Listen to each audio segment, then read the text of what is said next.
आगरा से बड़ी खबर है। एसटीएफ और ड्रग विभाग की रेड देखने को मिली है। 2.5 करोड़ की दवाई सील करी गई है। छापेमारी वाली टीम को 1 करोड़ रिश्वत देने की कोशिश की गई है। हेमा मेडिको के मालिक ने रिश्वत देने की कोशिश की है। पुलिस ने हिमांशु अग्रवाल को गिरफ्तार किया। बंसल मेडिकल स्टोर पर अभी छापेमारी जारी है। 11 राज्यों में नकली दवाओं का कारोबार फैला हुआ है। कारोबारी ने बचने के लिए ये नकली दवा का सिंडिकेट 1 करोड़ की रिश्वत देने कारोबारी जो पहुंचा हुआ था उसको गिरफ्तार किया गया है। बंसल मेडिकल स्टोर पर छापेमारी अब तक की जा रही है। 11 राज्यों में आपको बताएं कि नकली दवाओं का कारोबार फैला हुआ है।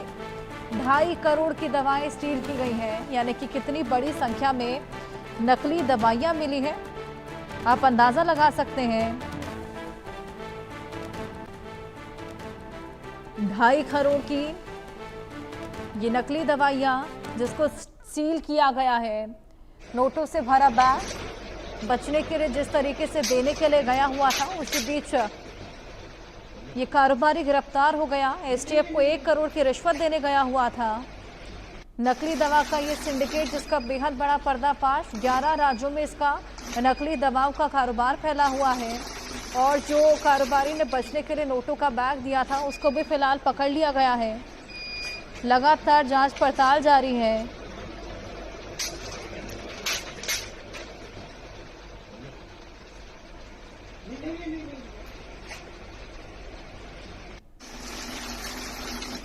ये बेहद चौंकाने वाली घटना।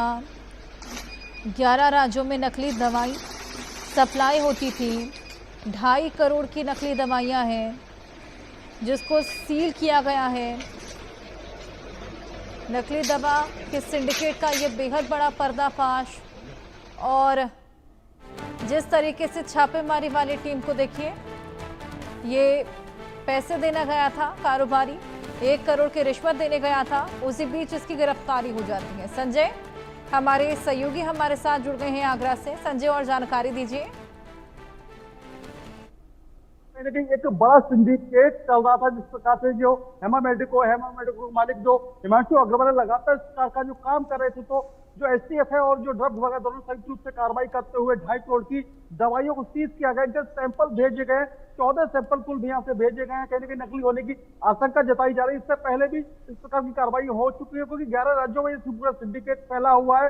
साथ ही आपको बता दें कि आगरा को एशिया की बड़ी मंडी माना जाता है, चाहे सैंपल की दवाएं हो, नशीली दवाएं हो या फिर नकली दवाएं। इससे पहले भी पंजाब पुलिस हो, मुंबई पुलिस हो, राजस्थान पुलिस हो, एमपी पुलिस हो, तो लगातार इस प्रकार की कार्रवाई करती रही है। लेकिन कहीं नहीं, जिस प्रकार से जो आगरा का ड्रग विभाग है वो खोया रहता है, तो उसे एक बड़ा सवाल उठता है। जिस प्रकार से लगातार ये सिंडिकेट चल रहा था और 1 करोड़ रुपए रिश्वत देने की भी कोशिश की गई एसटीएफ और ड्रग विभाग को, वो भी पकड़ ली गई है। साथ ही आपको बता दें जो हिमांशु अग्रवाल है अब पुलिस की गिरफ्तारी में है और बंसल मेडिको पर लगातार कार्रवाई चल रही है, लगातार छापेमारी की जा रही है। तो एक बड़ी कार्रवाई एसटीएफ और ड्रग विभाग की ओर से आगरा में हुई है।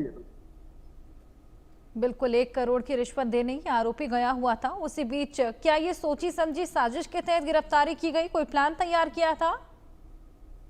कहने के पहले काफी शिकायतें मिल रही थी। शिकायतों को जोड़ने के बाद एक अचानक से छापेमारी कार्रवाई की जाती है और लगभग 2.5 करोड़ की दवाई को सीज कर 14 सैंपल इनके भेजे गए हैं अभी जांच के लिए। और 11 राज्यों में पता लगा कि इस पूरा सिंडिकेट फैला हुआ था। उसके बाद जब ये कार्रवाई हो रही थी तो 1 करोड़ रुपए रिश्वत देने की कोशिश की गई। उसके बाद उस रिश्वत को भी पकड़ लिया जाता और हिमांशु जो अग्रवाल है, जो हेमा मेडिको का मालिक है, उसको भी गिरफ्तार कर लिया जाता है। अब आगे की पूछताछ में एसटीएफ और जो ड्रग विभाग जुटी हुई है और भी जो अन्य ठिकाने हैं बंसल मेडिको, उनके ठिकानों पर छापेमार कार्रवाई लगातार चल रही है। तो एक बड़ा सिंडिकेट है जिस प्रकार से अवैध दवाओं का कारोबार लगातार चल रहा था। आगरा को कहीं ना कहीं एशिया की बड़ी मंडी माना जाता है दवाओं के लिए, चाहे सैंपल की दवाओं की बात की जाए, नशीली दवाओं की बात की जाए, नकली दवाओं की बात की जाए, तो एक बड़ा सिंडिकेट ये काम कर रहा था।